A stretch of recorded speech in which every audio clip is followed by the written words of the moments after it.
right, good morning and happy Sabbath to everyone. Good morning. Our lesson study for today is God's mission to us, part 2. So the first section is titled The Triune God, the Origin of Mission. So we're all familiar with this concept of the Trinity, right? The Father, the Son, and the Holy Spirit. So how does that relate to this idea of mission? So the mission of God in Scripture has Jesus at the front and center as the only way to salvation. In John 14, verse 6, we read, "I am the way, the truth, and the life. No one comes to the Father except through me." And everything Christ did was either for or from his heavenly Father. So Christ was not functioning independently of God the Father. And Jesus' mission did not begin when he came into the world. He had received it from the Father even before the creation of the world. In John 1:3, we know that the Son created the world, the Word. And at the fullness of the time, God sent the Son to die on the cross and conquer death. And the Spirit came to convict the world and continue the mission of the Father by empowering God's people. So there's a role for each of the three parts of the Godhead. The role of the Son, the role of the Father, and the role of the Spirit. And even though the word Trinity is not found in the Bible, there is ample evidence of the role of all three persons of the Godhead. And so the question here is, Father, Son, and Holy Spirit are all involved in the work of saving souls. Why should you find this thought so comforting?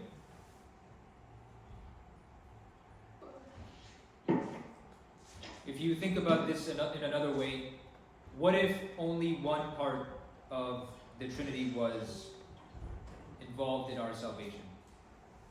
How would that be different than all three being involved? What if only Jesus was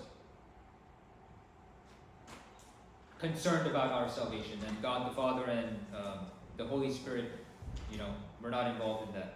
How would that make a difference then? Brother also mentioned that this idea of unity, all three are united, and all three have different roles for the same goal of salvation. Okay. All right, let's move on to the next section, which is making disciples the focus of mission. In Matthew 28:16-20, we read, "Then the 11 disciples went to Galilee, to the mountain where Jesus had told them to go. Then Jesus came to them and said, 'All authority in heaven and on earth has been given to me. Therefore go and make disciples of all nations, baptizing them in the name of the Father, and of the Son, and of the Holy Spirit, and teaching them to obey everything I have commanded you. And surely I am with you always to the very end of the age.'" So, in these verses, we learn of the Great Commission of Jesus, which was, 1, Jesus commands his disciples to go to Galilee to be with him. 2, Jesus comes to them declaring his authority and sovereignty. And 3, Jesus then commissions his disciples to a specific task, which is to make disciples. And then 4, Jesus promises to be with his disciples until the end. So these are the 4 parts of the Great Commission. And the key takeaway from this, the action that Jesus told his disciples was to make disciples of others as well. Teaching everyone, baptizing them, and sharing Jesus' teaching to the whole world. And every true follower of Jesus Christ should be engaged in disciple making, just as Jesus commanded his disciples to make disciples. It's the same commission for everyone else as well. And so the question is, how is the mandate of making disciples affecting how you live and minister to others? What can you do to be more involved in what you have been called to do? So how does the Great Commission of Jesus affect us? We're not all missionaries. We're not all, even actively involved in church work. But even in our day-to-day lives, whatever we're doing, how should this commission be affecting us? For someone who is, not working in the church. Point, even if we're not even sharing the gospel, but just through our behavior, we can make such a big impact on how people perceive us. We heard the way we present ourselves, the way we behave, that is one way. Uncle mentioned just finding something you can talk about, even in a regular conversation with someone, to start the conversation about Jesus or the Bible. That's another way. Auntie mentioned about even what we eat, right? Or we have different talents, we have different skills. So whatever skills we have, we can use that in some way, even though we're not actively working in the church or we're not missionaries. So there's a difference between just converts and disciples. Disciples are people who are also making other disciples, right? All right, the next section is called the eternal gospel, the message of the mission. In Revelation 14:6-7, we read, "Then I saw another angel flying in midair, and he had the eternal gospel to proclaim to those who live on the earth. He said in a loud voice, 'Fear God and give glory, because the hour of his judgment has come. Worship him who made the heavens, the earth, the sea, and the springs of water.'" So the gospel is the good news of grace offered to all through Christ. The eternal gospel, which is mentioned in these verses. Jesus came into the world to show us grace and truth, died for our sins, and returned to heaven to intercede on our behalf. Jesus will return to establish God's kingdom on earth. And so this concept of the eternal gospel, why is it eternal? Because it will remain the same until the mission of God is fully accomplished. And there will never be another gospel. These are the reasons why it's eternal. It's not going to change. And our commission is to share the gospel and make more disciples, as we saw in the previous section. And so the question here is, how is the concept of judgment linked to the everlasting gospel in the first angel's message? And why must the gospel be central to the idea of judgment? So first of all, what is judgment? What is judgment in this context? So the text is, "Fear God and give him glory, because the hour of his judgment has come." What is the angel speaking about when he's talking about the judgment? The consequences of what we're doing. Right? So it's either eternal life or death based on what we've been doing, right? And, okay, so the next question then is, how is the concept of judgment linked to the everlasting gospel? And why must it be central to the idea of judgment? What is the point of the gospel? The restoration of relationship with God, which has been broken. And in order to avoid judgment, which is death, you have to restore your relationship with God. And the grace which is offered by Christ, that is the pathway to restoring that relationship. We're not escaping it in the sense that there's something we can do to avoid it. We deserve judgment. Yes. But because of grace, yes, we are cleared of it. Okay.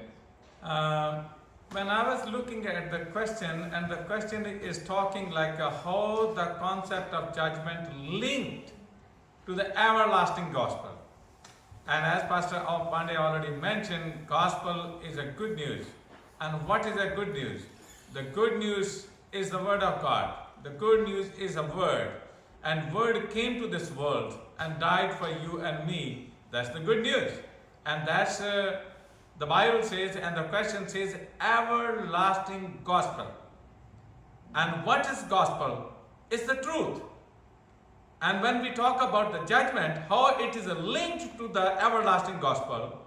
So the judgment is linked because Jesus is the truth, His death is the truth, the gospel is the truth, all instructions are clear.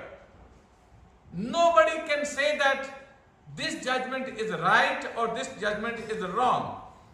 Those who are living according to the everlasting gospel, they are free. The truth will set you free.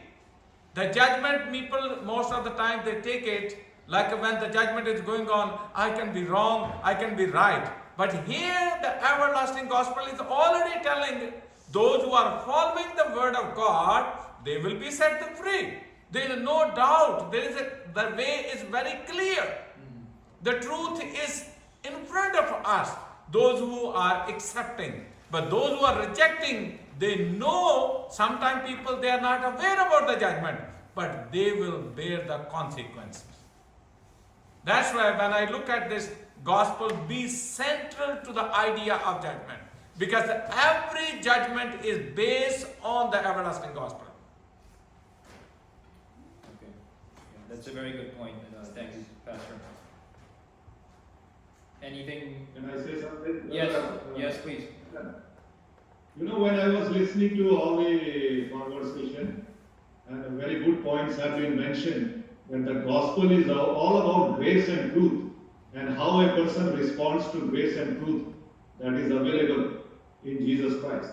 But it also reminds me of one of the verses in the book of John, chapter 12, what Jesus said about this.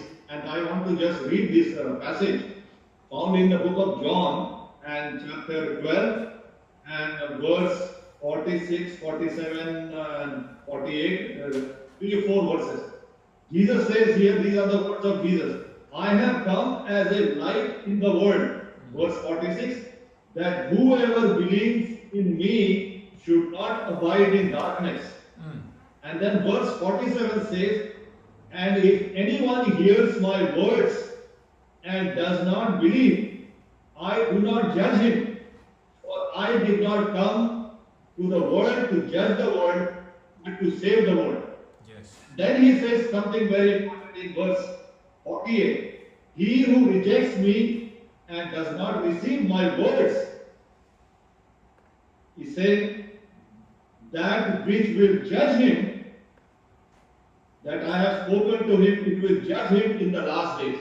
In other words, the words that Jesus has spoken to us, will judge that person in the last day.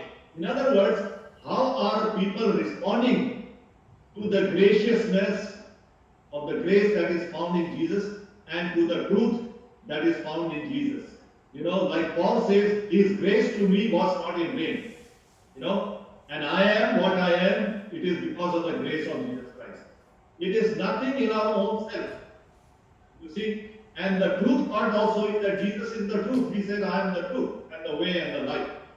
So both by grace are we saved through faith, and as Pastor Akram also has mentioned, it is the truth that will set you free. And Jesus himself says, my words will judge him in the last day. Yes. So how are we responding to this grace and truth part? Is the part that this judgment talks about.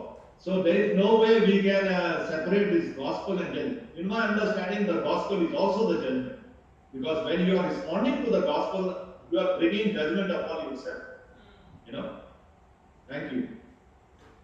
Yeah, thank you very much for sharing that. I think the point that I got from what everyone has shared, Pastor Akram and Pastor Kandi as well, was there's this very clear path. It's if you follow the truth, then you will have salvation. It's not a judgment like the normal judgment we have on earth where there's a 50-50 chance, right? Maybe yes, maybe no. No, there is a very sure, clear way to salvation because it's the truth based on God's word. And it's unchanging since the start. Right, let's move on to the last section. We have 15 minutes. God's people, the channels of mission. Throughout history, God always had those who faithfully represented his character and followed his purposes. And God's original purpose for his people: for you are a people holy to the Lord your God. The Lord your God has chosen you out of all the peoples on the face of the earth to be his people, his treasured possession. Deuteronomy 7:6. And God's covenant with Abraham was based on the condition of faith and obedience, which would attract the surrounding nations to Israel. In the New Testament, there is a renewed mission strategy in which Christ's disciples go out into the world. What is the church's mission? It's to save perishing sinners, to make known the love of God to men, and to win them to Christ, as stated by Ellen White. And so the mission is to the church what air is to our lives. Without air we die, and without mission the church dies. So what can you do personally to sustain the life of your church? I'm sorry? Be on time? Okay. Can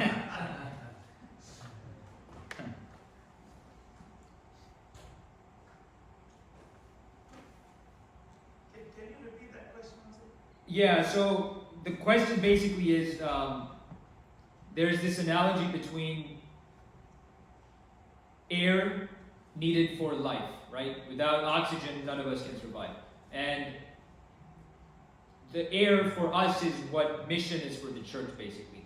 Without mission, the church has no purpose, or the church is not alive in a way.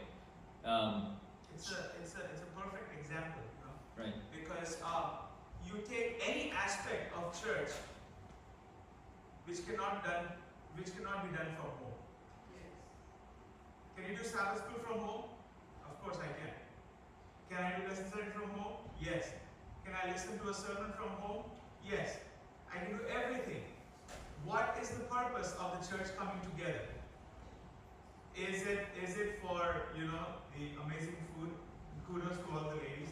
You know, it's amazing how we do. Yes. Fellowship, good. It's good.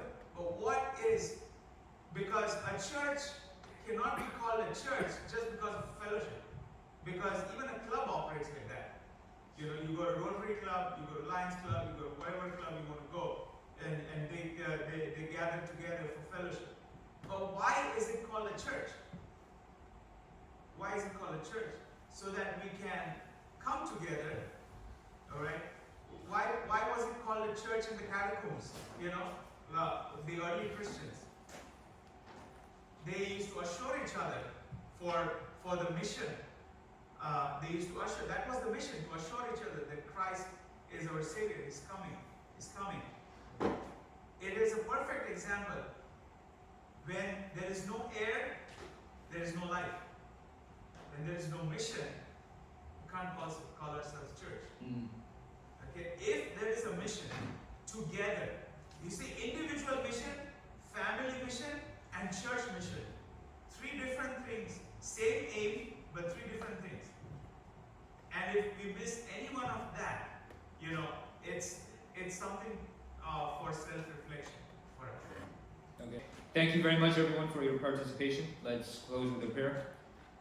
God, thank you for giving us this opportunity to come together today to study this lesson about our mission as a church, which is making disciples, not just being a congregation of converts, but also being actively involved in making more disciples, whether it's by how we present ourselves or by sharing our stories and our testimonies with others, and also by being a light to the rest of the world, because we're your chosen people, and because of that, you know, we should be a light to the world.